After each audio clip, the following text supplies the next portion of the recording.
HUD committee will come to order. Madam Clerk, please call the roll. Alderman Boyd. Alderwoman Davis. Present. Alderwoman Hubbard. Present. Alderman Coder. Here. Alderwoman Spencer. Alderman Oldenburg.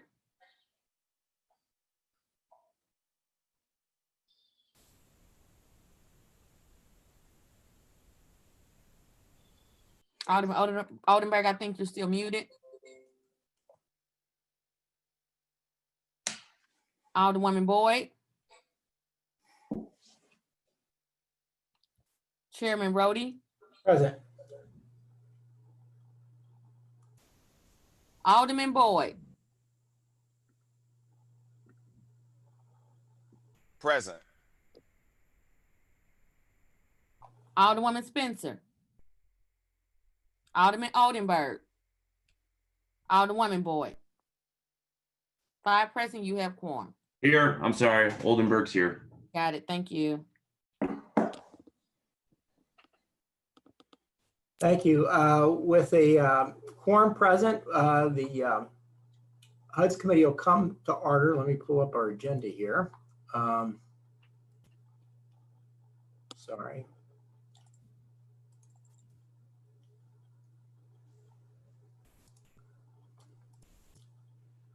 Okay, excused alderman.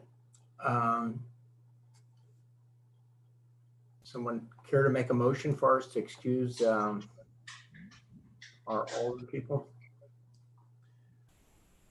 Mr. Chairman, can we wait till the end of the meeting? Some may come on. All right, well, we'll postpone that. We have one board bill today, which is, and then we have a presentation today. I'd like to spend a couple minutes at the beginning of each meeting to remind everybody what the mission of the HUD's committee is. The HUD's an urban housing, urban development, and zoning committee shall consider all, excuse me, reading the wrong thing here. We view our mission as facilitating urban development to maintain the economic viability of our city and improve the economic well-being of our residents. And to do that, we use planning and zoning to optimize our development opportunities that can be derived from our unique transportation, location, institutional, and other community attributes and competitive advantages. So we also use federal, state, local economic incentives and programs to adjust the incentives and weaknesses, the inefficiencies and weaknesses in our tax to service model. And we allocate community development block grant funds to ensure decent, affordable housing, to provide services to the most vulnerable in our community, and to create jobs through expansion and retention of businesses. And to kind of refresh everybody's memory, we began as chairman. When I began as chairman, we started by doing an analysis of our incentive program. We are at the tail end of doing an economic development plan. And then we are now going to hear today a presentation on housing. And of course, as we start considering our dual responsibilities, that of economic viability of the city and the well-being of our residents, not necessarily congruent goals, but certainly a high level of the intersection. Housing is at the cornerstone of people's well-being. And so we spent the early part of our last couple of years trying to understand our incentive program and rebuilding our tax base. And now we're going today to talk, we're beginning to talk more and more about housing and how to better allocate our funds in that. So we have are in the process of funding an affordable housing study. The first part of that is data collection, and eventually we will be getting into consensus building. And when we begin talking about consensus building, there's a lot of very complex interactions or trade-offs that we need to make when we start talking about breaking down segregation. The question becomes, how do we go ahead and do that? And if we begin moving, one population into the other, whites into black neighborhoods, that could be argued as being gentrification. If we move African Americans out of their neighborhoods into other neighborhoods, that could be considered displacement. There's issues of what's the appropriate income mix in neighborhoods.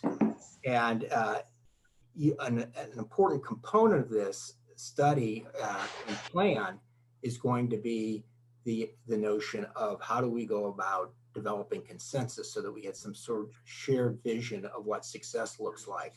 So we're going to begin with a discussion of that, or a presentation or an update on that. And then we are going to have a bill today from Cortex. And of course, Cortex is at the heart of our other mission, which is restoring the economic viability of the city, or growing our tax base. And in order to do that, we use our tools of zoning and planning, and we are doing actually the first thing that we said, using planning and zoning to optimize our development opportunities that can be derived from a unique, transportation location, and in this case, institution. We have several large institutions that are supporting Cortex, and Cortex is successful because of those institutions' locations. So I think what we're doing today is very, very consistent with what our mission is. And we have two things on the agenda. The first will be the presentation and update on our affordable housing study. We have Matt Moak, who is our director of CDA, speaking on that today, and he'll be accompanied by his consultant, longtime affordable housing advocate and former CDA director, Steve Akery. And then we'll have that followed by a hearing of Board Bill number 84, which is intended to extend the Cortex redevelopment time period. So without any further introduction, why don't I go ahead and turn it over to Matt Moak to kick it off for us. Matt, I presume you've kind of gone through all this stuff and you have access to everything you need. Is that correct? Yes, I believe so. Alderman Rhodey, thank you. Good morning, everyone. I have a short PowerPoint today that I'd like to just go through to give everyone a visual on where we've come with the study. Introduce it by saying the members of the HUD's committee likely recall last fall when I came over and gave I guess somewhat of an introductory PowerPoint on the affordable housing study report and strategy, and it's along the lines of what President Rhodey has alluded to today, Chairman Rhodey has alluded to today, meaning not only do we want to collect data and go forward and look at what we have right now, but what we're really trying to come out of the study with is more of a direction or a policy into how we go into the future with affordable housing in the city of St. Louis. So let me pull up this PowerPoint and kind of just take a few minutes on that. Bear with me.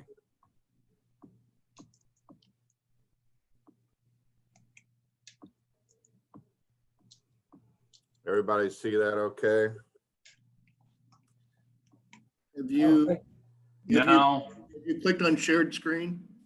I believe I did, but hang on. I might have skipped that step. Hang on. Here we go. Hang on. Yeah, thank you for that. Okay. There we go. Yep. Visual. Yes. All right, thank you.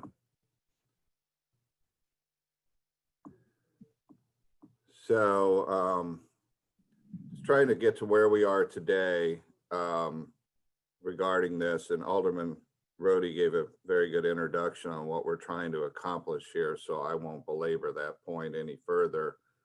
And again, we started presenting on this in October with essentially what was an outline of how we were going to proceed to produce this report and what its vision was, where we ultimately wanted to end up with this.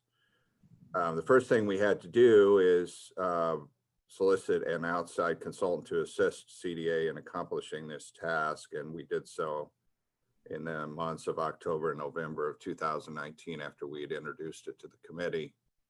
And we were lucky to be able to select Rise Community Development as our consultant going forward. And of course, as Alderman Rohde mentioned, Stephen is here with us today and may have some observations, things he'd like to share as well. The initial idea, and of course it's been delayed, and I'll get into that, I know due to the coronavirus, but the initial idea was to launch this in early 2020 by bringing together members of what we're calling a city housing panel, which consists of representatives from various city agencies, bringing them together to set forth direction, how we're going to go forward with this. And that was our initial meetings revolved around that. We had 3 within the month of January and February 2020. And on your screen, you should see the list of the members of the housing panel, sort of a list of usual suspects, if you will. But we all got together, and one of the big things that we wanted to do, which was part of our RFP and part of our study, was to comprise an external group of individuals from the community, from various factions, walks of life, and have an interest in affordable housing or have expertise in affordable housing, to work with us, partner with us to help produce this study, including essentially their community input or their academic, financial institution input, whatever it may be. So in those initial meetings, it was a big topic of conversation was who could potentially be in that external working group. And we were able to come out of the meetings with around 30 individuals or entities in academia and finance and transportation in various phases of affordable housing who could potentially serve on our external working group. The idea here, and I'll come back to it a little bit in a minute, but the idea was we would present to that external working group basic data, in the spring of 2020 or so, bring them in, familiarize the housing panel with the group, just sort of get together and go forward with what we want to do here.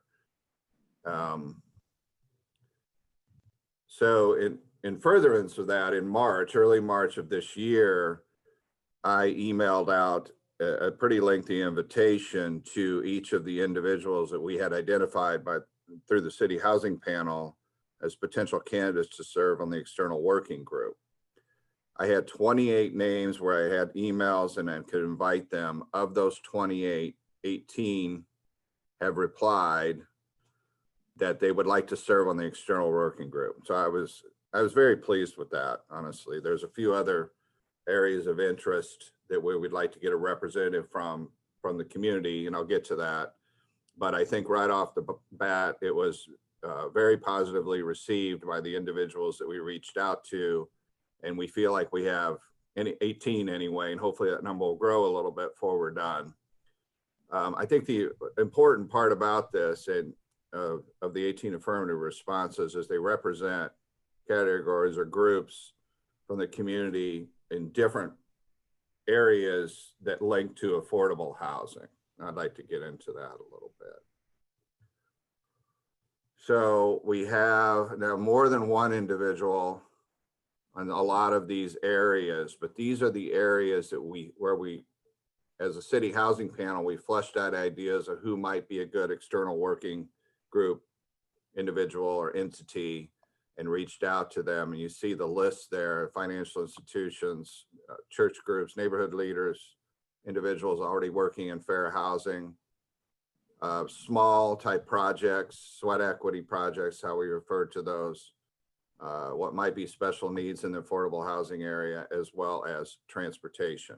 In all of those areas so far, including, and I don't want to, at the bottom there, I have affordable housing itself, which we broke out into different subgroups, if you will, community development, including with from WashU, St. Louis University, coalition leadership, a few entities come to mind that, fit the bill for that. And then also access to inclusive housing. We have a representative in our external group from each of these areas, and we're very pleased with that. We are still looking for, and I have some ideas about names. I throw this out to the committee because they may also have some individuals that they think would be good for this, but we're still looking for external representation in the following in 3 areas: veterans housing, academia market analysis, and financial empowerment vis-a-vis affordable housing. We may still get further positive response in the areas of extended invitations we've already put out there, but I put that out there because those are other categories that we would like to have included in the external group. So where do we go from here? Well, we got to mid-March and COVID hit.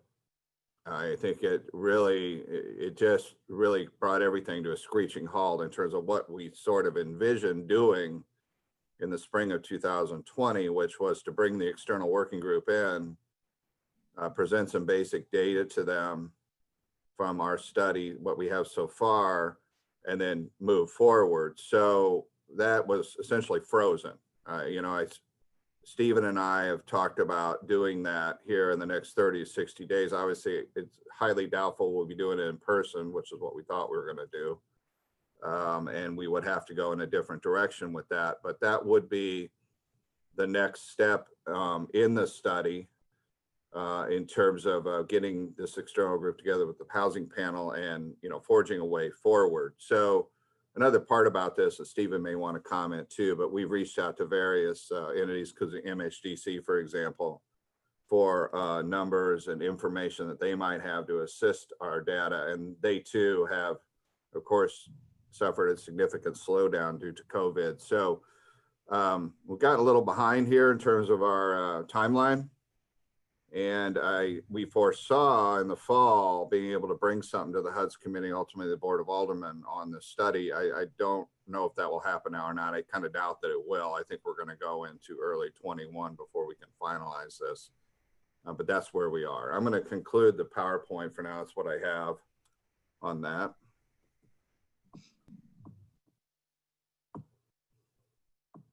I suppose at this point, I don't know if anyone would have any questions, but I would like Stephen Acree to comment if he has any other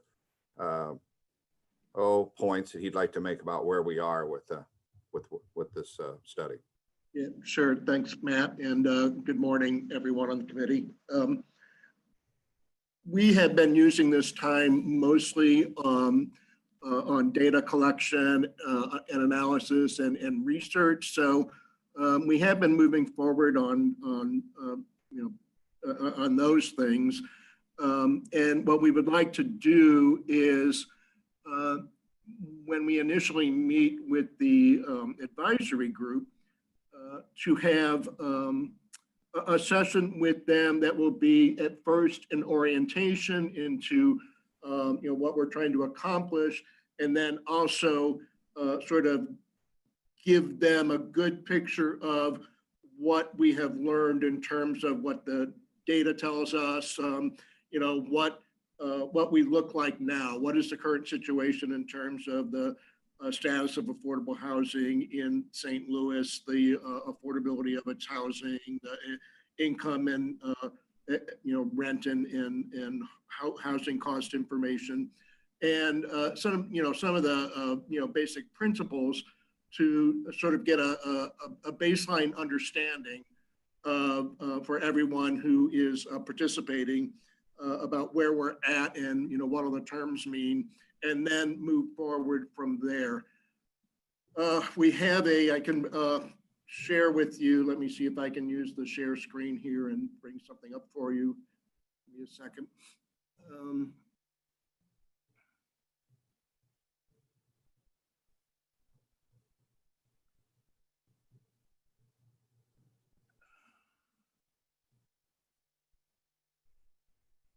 So if you can all see that, what we would like to do is sort of cover the current state of affordable housing. So, what does it mean and what does affordability in St. Louis look like compared to some similar cities, review the data, particularly data from the MBA and a lot of data about rental housing we've been compiling, review what the current efforts have been around affordable housing in St. Louis. So looking at the past 5 years of information from home repair assistance programs, housing development programs, broken out by rental and home ownership housing, and the different sources that are available to fund those. What the implications of land use restriction agreements and regulatory agreements are. Those are agreements on properties that are restricted by income and rent and have terms on them. So, how many of those do we have in the city? What does it look like going into the future in terms of how many units will be coming off of restrictions, that sort of thing? Our use of TIF and tax abatement, are, what we have been doing as a city in terms of home buyer assistance and, what the data is on that, and what the participation requirements are. And then after sort of getting grounded in all of that sort of information and understanding of kind of where we're at and what has been being done, then start to move into sort of what the policy considerations are about affordable housing development strategies. So looking at potential other kinds of strategies, innovative housing types, inclusive development strategies, community land trusts, community benefits agreements, and community benefit policies. The priorities for using financing resources to enable the development of affordable housing. So, what the incentives that the city uses to do that. The priorities for the use of tax incentive to encourage affordable housing development. Priorities for the use of regulatory incentives. So that is things like zoning and value capture, inclusionary housing. So different kinds of incentive to do things that might encourage affordable housing.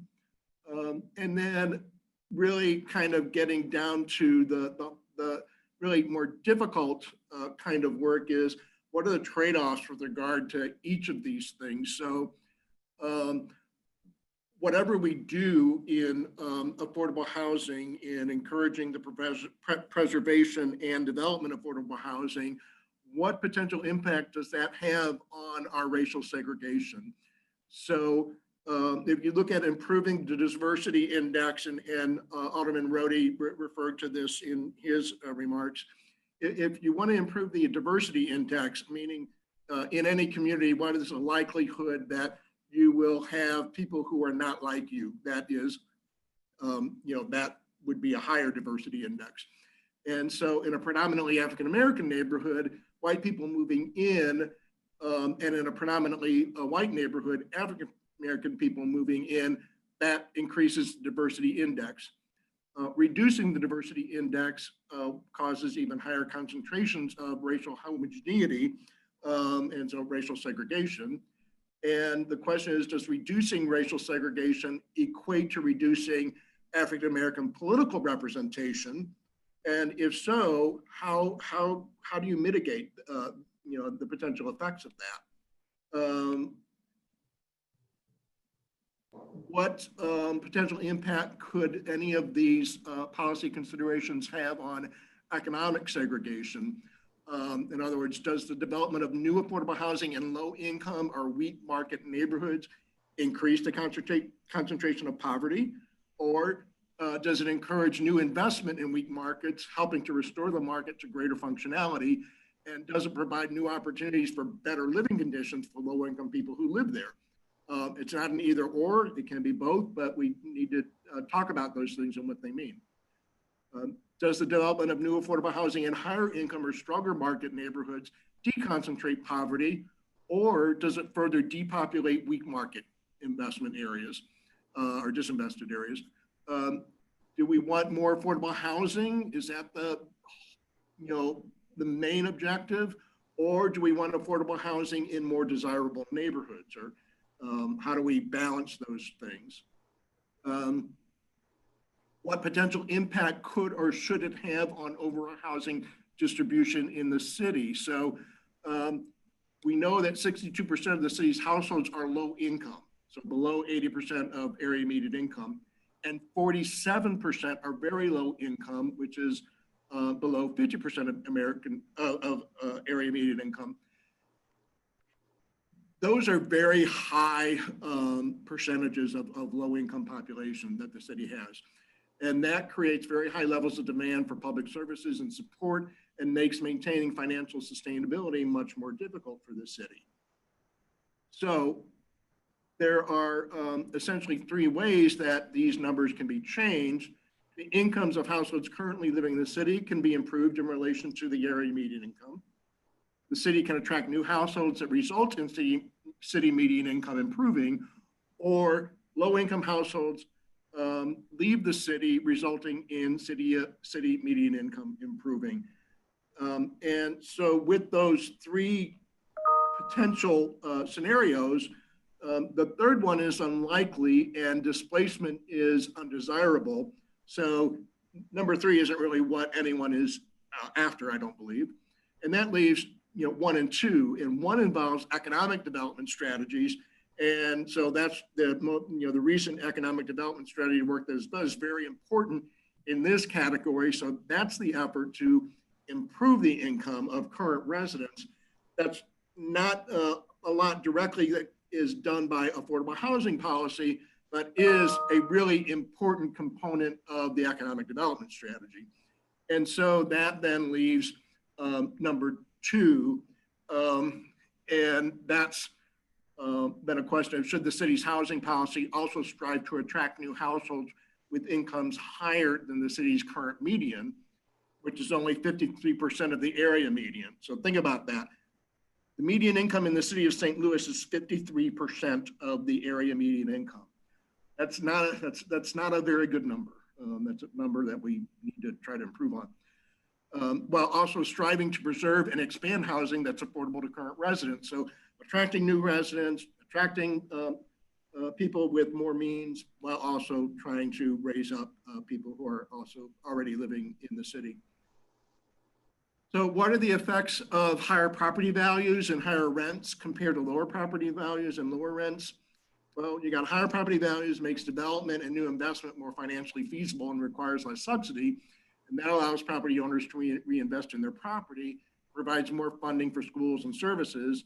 And lower property values makes reinvestment more difficult, requires more subsidy, prevents property owners from reinvesting in their property, and provides less funding for schools and services.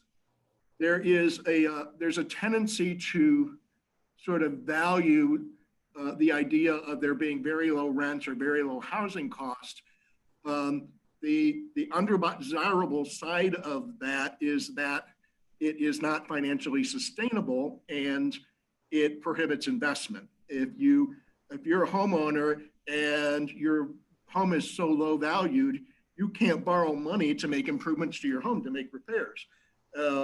You can't have someone willing to invest in developing housing if the values are so low that it can't be supported by the cost of development. So, and that in many cases is what we have in the city. And then other geographic issues that should be considered in the location of affordable housing: access to transportation, economic mobility, comparing housing cost alone versus the combined cost of housing and transportation, access to amenities like parks and playgrounds, access to commercial services. And then, those are important considerations. On the other hand, you also have to consider, if those services are lacking in an area, how can they ever be drawn to an area unless there's new residential development to increase the population there? So a lot to unpack there, but in the end, it's not just collecting the data and understanding what that data is, but then trying to gain some consensus around what are the hard choices here that the city wants to make when it comes to these trade-offs about the direction in its housing policy. So with that, I will turn it back over and see what kind of questions we might have. Thank you, Steve. Matt, are you done at this time, Matt? We'll go through the committee. Yes. Okay. Steve, I think you've done an excellent job of capturing our conversations over the last, few months. I can't tell everybody how important reaching consensus on these issues are. If we can kind of put some of this discussion in context, as the values in the Central Corridor, development cost and market values have finally started to converge. There's been increasing discussions of community benefit agreements. We've been reluctant to do that until we understand them better. Historically, and Steve's going to correct me when I say this, I guess community benefit policies that we have have historically worked towards have been along the lines of inclusion and economic empowerment. In other words, through the leadership of the African American Caucus here at the board, we have seen tremendous strides in our policies on TIF and tax abatement to be pushed to being inclusionary. In other words, now we look at not only levels of minority participation at the contracting and business level, but also even at the boots on the ground and worker, the people working, doing the work. And we track that through internship programs, through city residents, through by race, by gender. So we've made some progress in those areas, and that has historically been, I think, where most of the discussion has been down on the board. There's been some discussion about affordable housing, and I've been kind of tampering that down until we, better understand what success looks like. I rather go slow and have a policy anchored in real numbers and a real strategy, as opposed to just jumping on the latest, throwing something together and then worrying about dismantling it after we figure out that it's not perhaps the best use of our resources.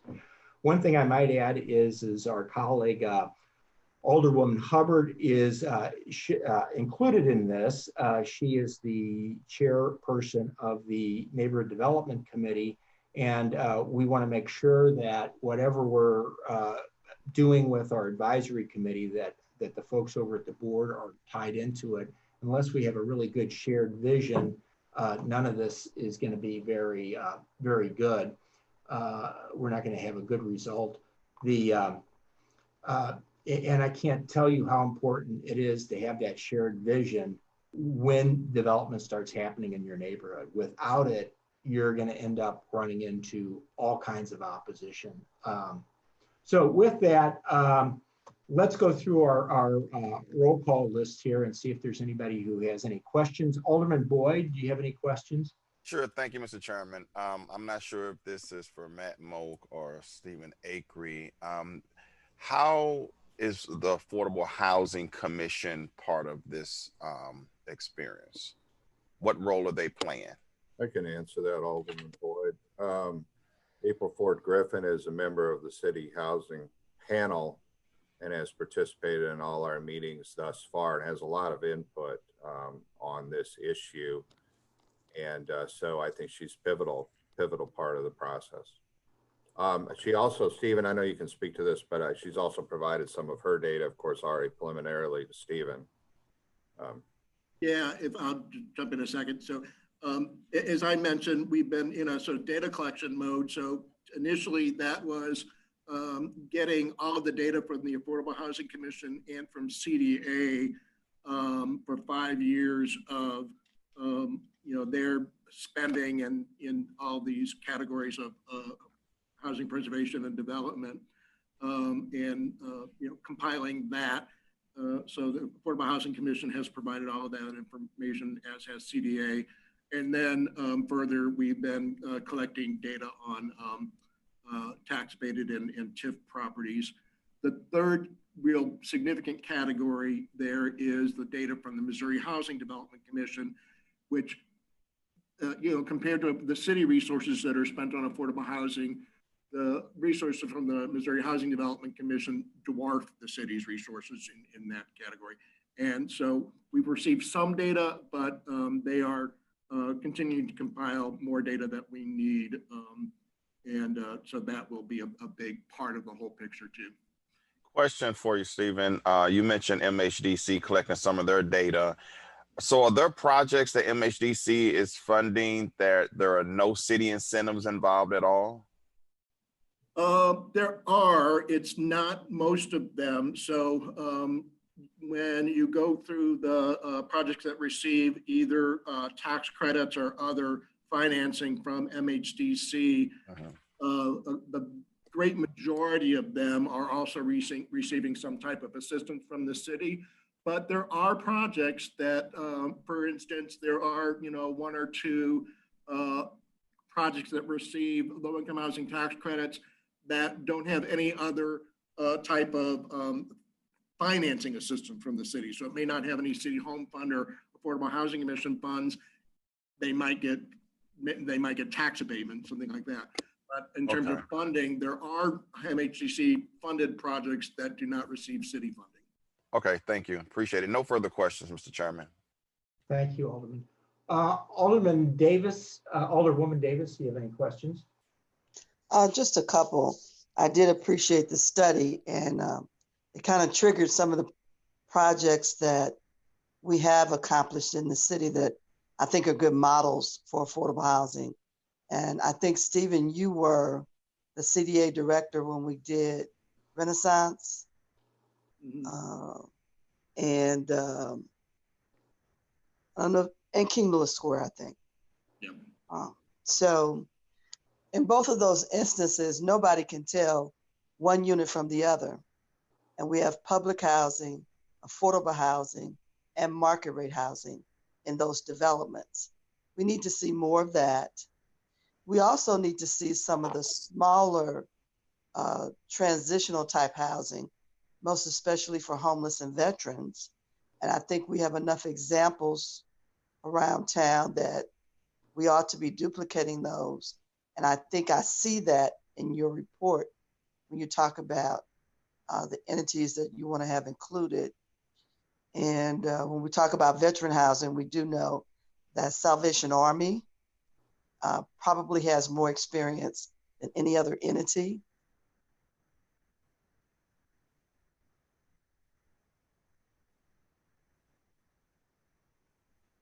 Marlene, you're.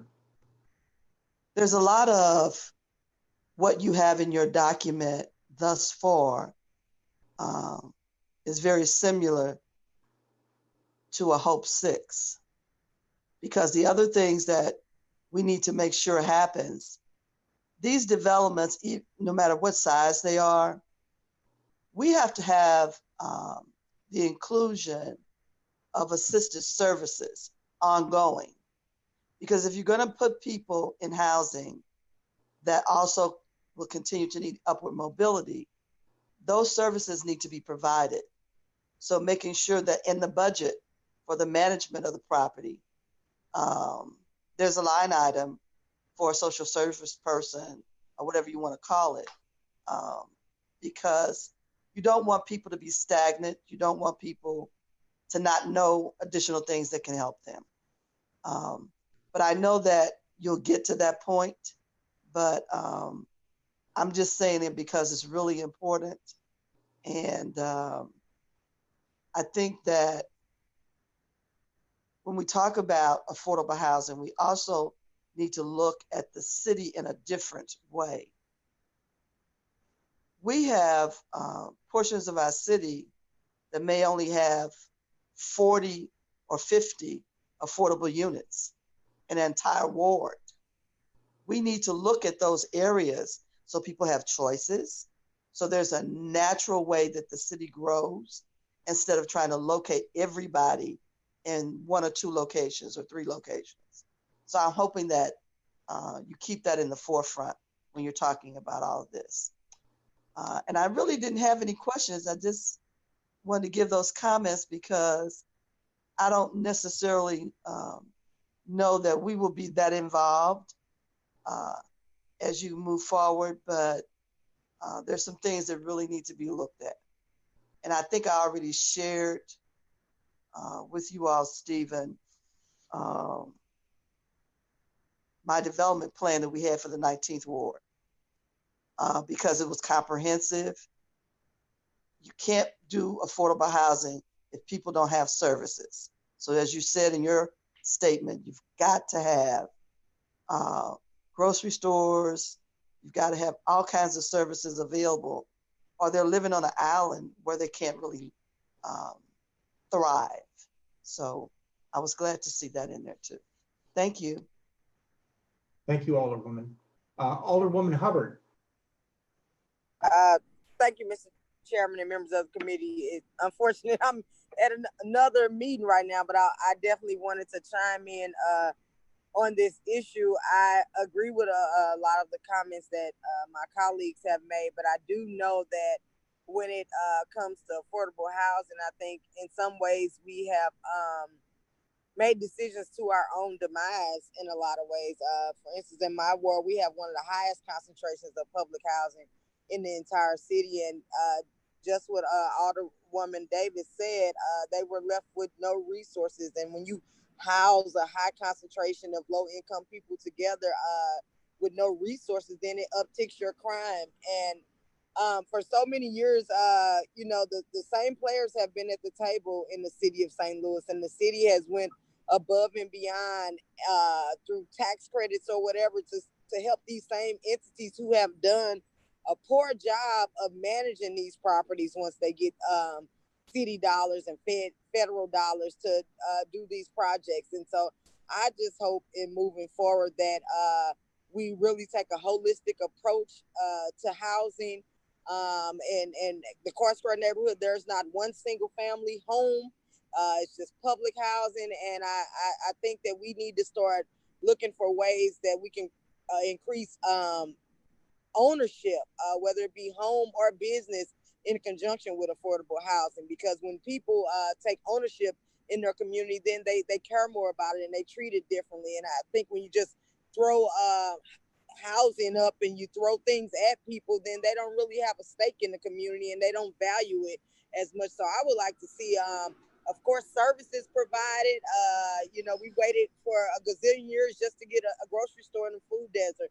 We waited so long just to get a hospital. So I think in looking at affordable housing, you have to look at the other pieces that go along with it to make sure that these communities are safer. And I also think that we shouldn't just heavily concentrate it in one area of the city. I think it speaks volumes when you have some public housing in affluent neighborhoods. I know the owners may not particularly care for it, but I think it's a good model for the city when you see people from various backgrounds, you know, living together or whatever. And so I think that it works best for all of us. And I just hope that in moving forward that we don't just keep the same players at the table all the time, because they've been there long enough and they have not done it right.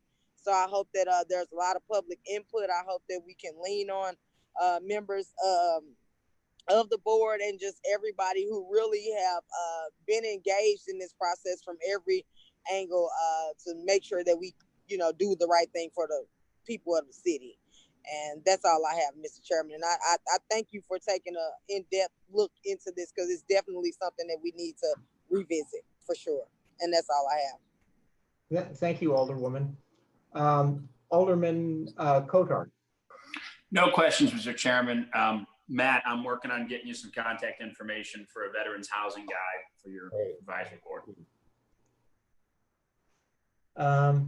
I believe Alderwoman Spencer is not present. I don't see her on the list here. Alderman Oldenburg, who is also an affordable housing finance person. So Alderman. Yeah, thank you. I honestly don't have any questions. I think Alderwoman Davis and Alderwoman Hubbard, as well as Alderman Boyd, articulated kind of a lot of the conversation points around here. I think this study is incredibly valuable, and it should be sort of the guiding barometer as we look to begin, using how we continue to use affordable housing and what a valuable asset it is in our community. And how important it is. So I don't have any specific questions, Mr. Chairman, but I do want to thank both Matt and Stephen for joining us today. And I thank you, Alderman. Alderwoman Boyd is not present, I don't believe. So that concludes, I guess, today's presentation. Matt and Steve, thanks so much for your work. We'll be in close communication with you and look forward to our next update. Dr. Hollins has been working with us, and we're hopefully having a presentation on the economic development plan for the city at our next meeting. I guess we'll be going down for the summer, but in the fall when we get back. And then we want to go back, and we've been talking about doing this for a while, but I think everybody is interested, as am I, in what's going on with the lawsuit with the NFL. We will have some representatives of the Convention and Visitors Commission, CVC, come over and give a presentation. If we could just spend a couple minutes to kind of explain the significance of that. There are a number of issues that we should probably try to resolve on that before that lawsuit gets resolved. And let me kind of walk you through what some of my concerns are. First is the original convention center was a three-way partnership. The state put in 50% of the money. The county put in 50%, and then the city put in 50%. As the lease wound down, we ended up spending a considerable amount of money on securing a proposal which we, the Board of Aldermen, voted on, subject to a great deal of criticism. However, that proposal is the basis for this lawsuit. If that proposal had not been made, I don't think we would probably have standing. And I'm not an attorney, and I certainly am not representing them, but I'd like to hear their take on that. And of course, I think we ended up expending, I don't know how many millions of dollars on that. And there's a potential of a substantial settlement, perhaps. And then the question is how do we split that up? The county didn't do anything to, further the proposal. The city committed a fair amount of resources, and the state did as well. And then if there is a settlement, how is that going to be divided up? Is the state going to leave their portion of the settlement to do some development in St. Louis? And I think we need to begin going on record, because if there is a settlement at some point, there'll be a huge fight over who gets the money later on. So we might as well go ahead and start thinking about how that will all happen. So that is my interest in having them down here. I think we're a ways from settling. A number of the members of the board are critical of our decision to go ahead and make a proposal to the NFL to keep the Rams here in town. Of course, we've lost a fair amount of money since they left town, but at least in the media, there's a fair amount of speculation that a collection of billionaires would not want to have their cell phone records subject to public scrutiny, which will probably happen as part of the discovery in this lawsuit. So there might be a real incentive for them to settle. So in any event, that's why we're interested in having them over here. And then I think at some point we ought to begin trying to formulate what our position is, so that, when this thing, if it settles and there's any damages that are awarded, that we have an idea of what those might be and how they might be used. So that's, we'll be having them, and we'll have an update on the economic development plan. Now, the next up today, getting back to our agenda, is Board Bill number 84. And just again, to put this in perspective, we're trying to grow our base. We have tremendous people with needs. How do we go ahead and grow our tax revenue? And in this case, we're using zoning and our planning to optimize your development opportunities.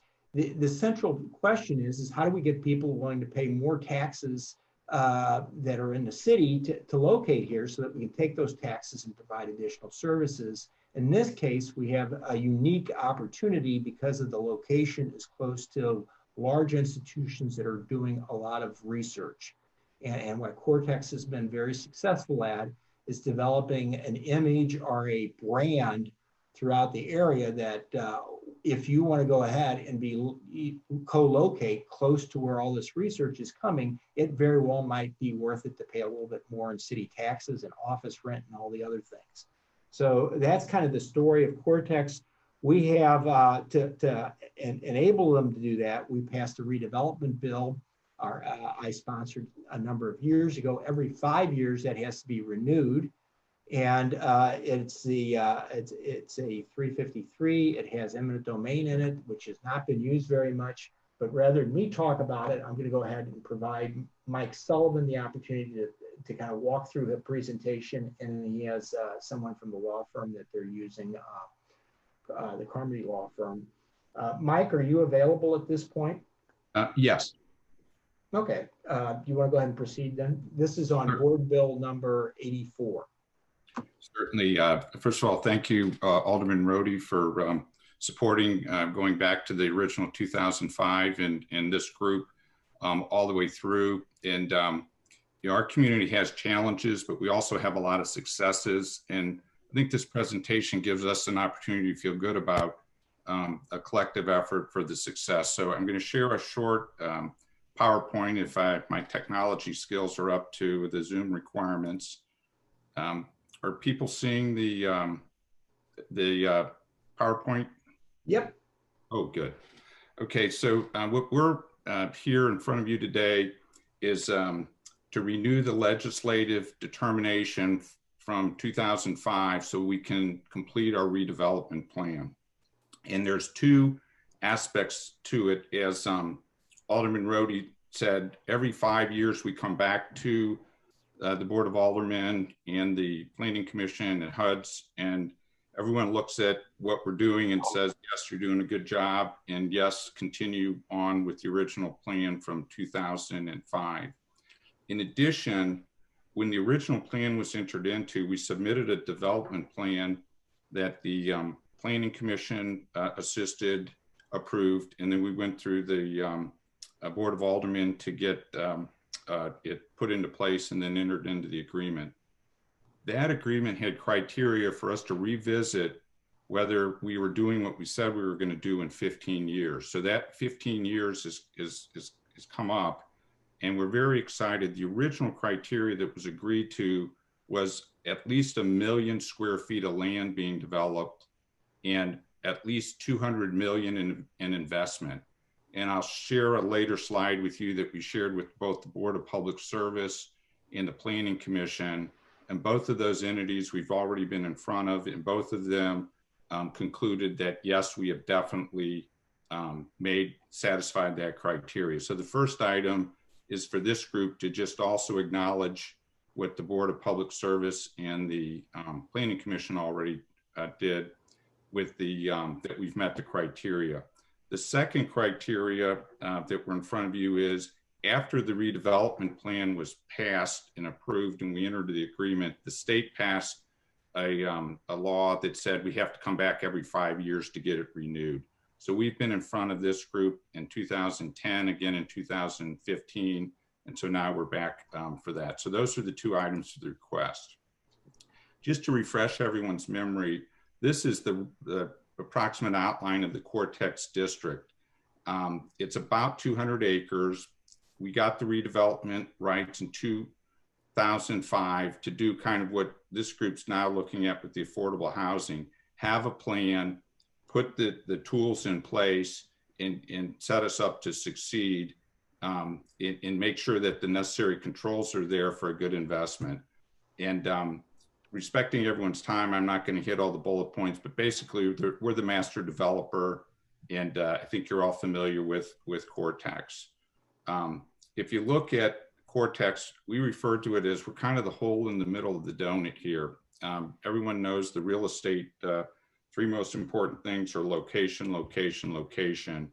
You look at the amenities around the Cortex district, which happens to also be the founding members, SLU, WashU, BJC, UMSL, and the Botanical Garden. That's their area. So you draw that circle, you see what the potential is. So we're looking at 4,000 acres here, and this was undeveloped, environmentally contaminated, old warehouse railroad property that was, everyone looked at it, said it's an opportunity, but you really needed to do a redevelopment agreement, have a plan, and then implement it. In 2010, we had our first employee, Dennis Lauer, president and CEO, who just stepped down after 10 years, semi-retired. And we took about a year to put together this master plan, went back to the city, updated the city's plan to make it more of a mixed use development. Originally, it was 200 acres of office, life science research. If you look at this plan that was put together in 2012, there was on the right side, you see that big box. The idea of a big box retailer that would bring people to the city to generate sales tax and generate significant jobs, that was just a discussion. They also had a planned new light rail station on the plan in 2012, which we've been working on for 10 years. We needed financing and we were about 10 million short. And then there was also a new interchange to be built. I think all of you are familiar that big box retailer is now a 380,000 square foot IKEA store. The Cortex metro station, many of you were at the ribbon cutting. That opened in July of 2018, and the new interchange occurred before that. But this plan really allowed us in the city departments and all of our partners to get on the same page of what we wanted this to look like. The next thing that we did with the city that was really important is, even though we had a great plan and all the support of the various city departments, we needed a financing mechanism, and tax abatement wasn't getting it done.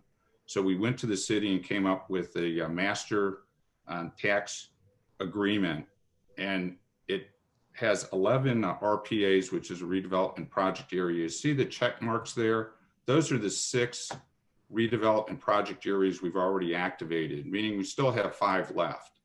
And we've done a good job, but we're nowhere close to being done. And that's why we're in front of you today. And we went through the Board of Public Service and the Planning Commission to say, we're doing a good job, we're not complete, we need this continued support of the eminent domain tool, which is a tool of last resort, but it's also very helpful to get people to come to the table. We had a holdout on the IKEA development. Had it not been for eminent domain, at a minimum, it would have been delayed, and possibly we would have missed out on the opportunity. So by having that put in place, those 6 activated RPAs have been shown dramatic development. And this is a busy slide, but it shows where we ended up on the criteria originally outlined with the city in our development plan. We were required to do a minimum of 1 million square feet. If you look at that second column, the 353 use land, the ones that fit the definition, we're at 1.9 million. So we almost doubled it. If you look at the investment of existing projects and projects that are under construction, which qualified under the definition, we're at 1.2 billion. That's 6 times the 200 million threshold that was originally seen as a threshold. And then the description didn't fit everything. So IKEA, while it didn't qualify as the types of office lab research, we thought it was helpful to highlight that. When you add IKEA and a few other smaller developments, we're at almost 3 million square feet of land developed and $1.3 billion invested. And this could not have been done, without all of the city support. And the Planning Commission did a great job on summarizing everything. And Roman Cordell's on this call, I think, just available if anyone has questions. But the Board of Public Service and the Planning Commission have passed resolutions, and the Planning Commission recommendation was for specifically the Board of Aldermen to extend the eminent domain rights under the 2 criteria that I already mentioned. So just a quick highlight, we've got 19 buildings. I went ahead and put pictures of some of the more recent ones that were done and opened in 2018, 2019. Any of you have been to the district, you've seen the 4220, that's right next to the Cortex station. 4480 Clayton was a significant additional building for WashU on a vacant lot. 4340 Duncan, that's lab research space for 2nd generation companies to keep them in the city. And then the garage was necessary, 670 parking spaces to support the density. These numbers tell a lot. This is the projected when we're all done with the original plan. You see the numbers, I won't take up your time, but you see we've had significant development. We've already completed 1.95 million, and this is square feet of office. This is not land, so the numbers aren't directly comparable to the criteria that was in the original. But this building cost, when we are done with what's completed and what's underway, we're looking at 1.3 billion in the area that really didn't have much going on. And what's really important is we're bringing good jobs to the area. We've dramatically increased the tax base for the city and the state.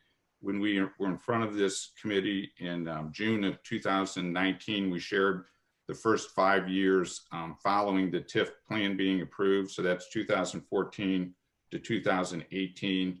We went from projected $20 million for the area for that 5-year period, and we were able to collect over 60 million that went to the city, state, et cetera, and a lot of companies as well. And then just a snapshot of what's, if you drive through the district, you'll see 2 large holes in the ground. One of them is the 600,000 square foot neuroscience building that WashU is building. It'll be the largest building dedicated to neuroscience in the country. That's scheduled to open 2nd quarter 2023. And then 4210 Duncan, it is the foundations are about done. The original projection was Q4 2021. They're still waiting for a few more letters of intent, so that might slide a quarter or 2, you know, with COVID and so forth. But we're doing everything we can to move forward on that project as soon as possible. So to summarize, the same slide as before, we are just asking the acknowledgement that those numbers that I just showed you indeed did satisfy the criteria in the original plan. And then also that, as Joe referred to, every 5 years, we need to extend those rights. And I'm available for any questions. I have Ryan Carmody with Carmody McDonald Law Firm, who's been instrumental in helping us. And then I think Roman is on the Planning Commission. If you have any specific questions on their recommending to this, to the Board of Aldermen that these 2 items be approved. Okay, thank you, Michael. We are, I think, obligated to have public speakers. We had 2 signed up, Roman from our planning department, as well as Ryan Carmody. Did they want to speak, Mike, or are they here to answer any questions that may come up? Ryan is available for any questions. And Roman, I received your email. I appreciate all the support, the great job you and your team did on the memo. Did you want to say a few words, or were you wanting to just be available for questions? Mike, I'm just available for questions. I'd be happy to say a few words, but I'm really just available for questions regarding the Planning Commission's role. Great, and thanks to you and your group for all the support and assistance with putting this together. Okay, and then are there any, looks like we have a few people in attendance that are not panelists. I didn't know how we provide them an opportunity to speak if there's an interest. Madam Clerk, how have other committees done that? We've always, where is our clerk at? Madam Clerk, are you here? Alderman Rhodey, Yeah, yes. you want to call the roll? No. I was looking for our clerk to figure out if we had any other people who wanted to speak one way or the other on the topic. Just the ones that are on the list. Okay, then we provided everybody the opportunity, and we can then go into the committee. Alderman Boyd, do you have any questions? No questions, thank you. Alderwoman Davis, any questions?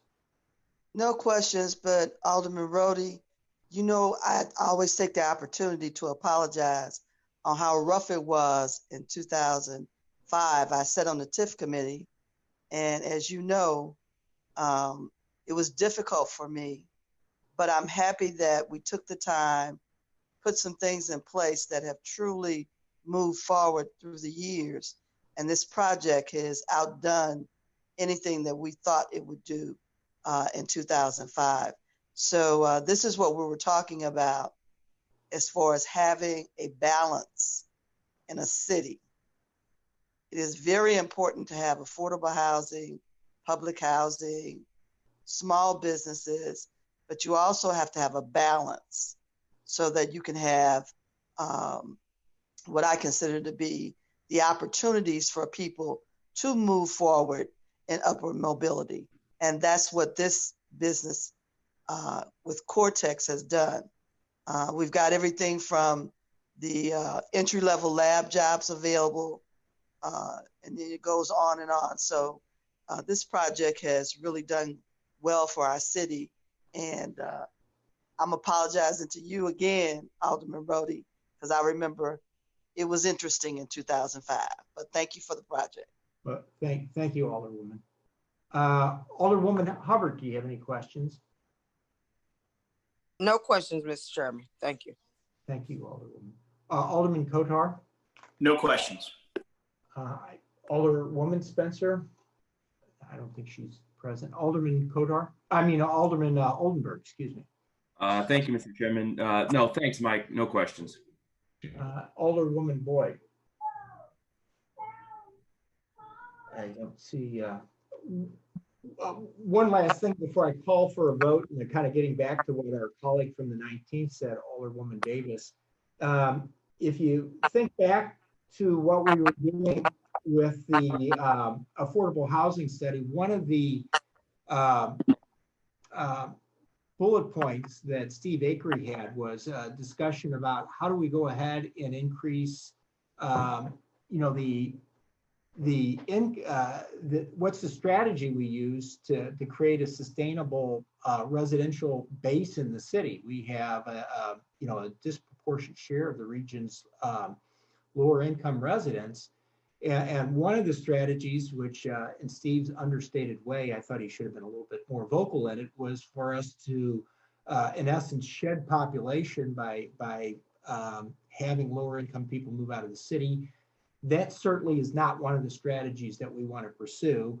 The other strategy was to get higher income households to move back into the city so that we could go ahead and get some base. And that seems like a reasonable strategy. But the one that I think all of us would agree to that would be the most favorable is how do we create economic opportunities for the existing lower income households to go ahead and not need affordable housing, but actually be able to afford market rate housing.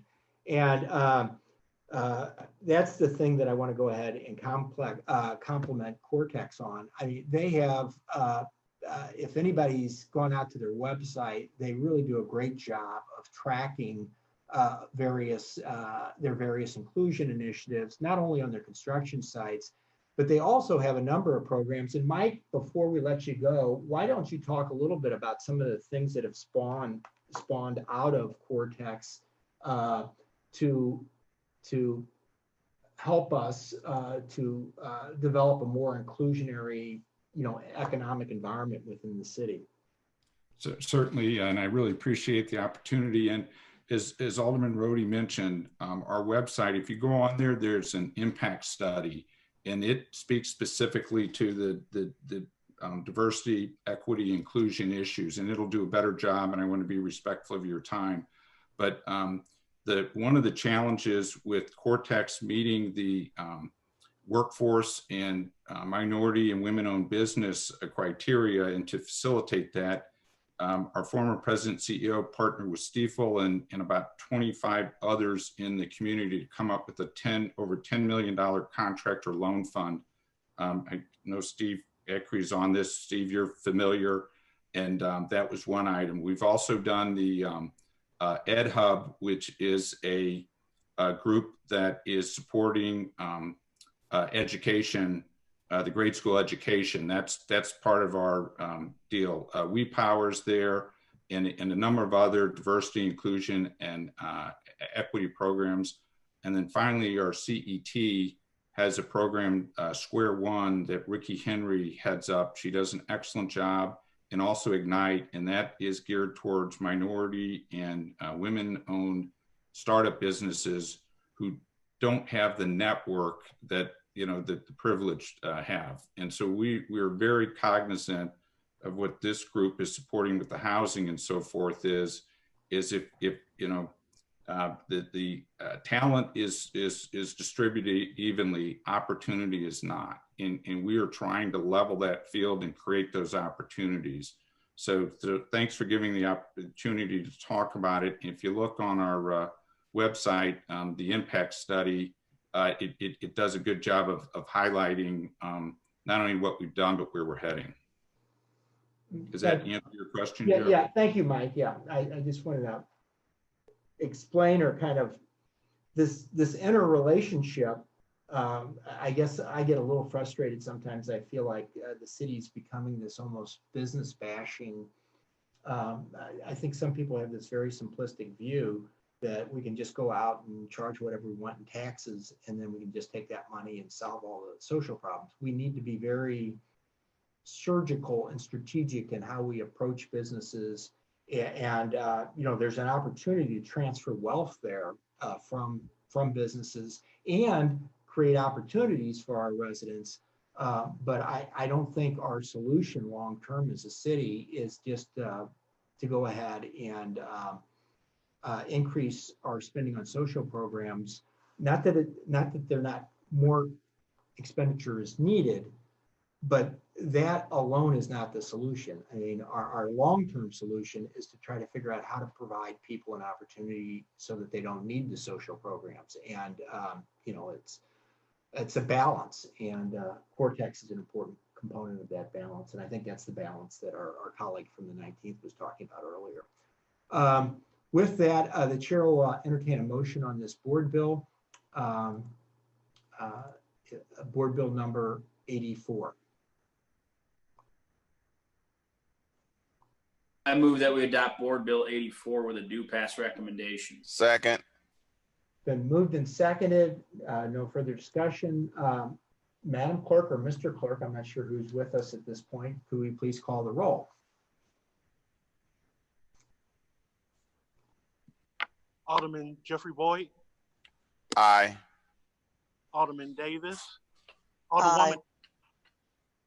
Alderwoman Hubbard, Aye. Alderman Kotar, Aye. Alderwoman Spencer, Alderman Oldenburg, Aye. Alderwoman Pam Boyd, excuse me, and Chairman Rhodey. Aye. Thanks everyone for your time and consideration. It's a team effort. We really appreciate all your help. Thank you, Mike. I think that just about concludes our business for today. We have to circle back and have a motion to excuse the alder people who are not present. We can have a motion on that from someone.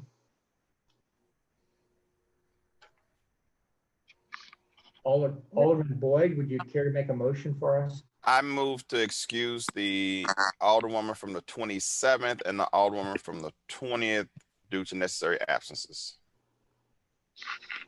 Mr. Motion. Chairman, just for protocol, could we please indicate the results of the vote?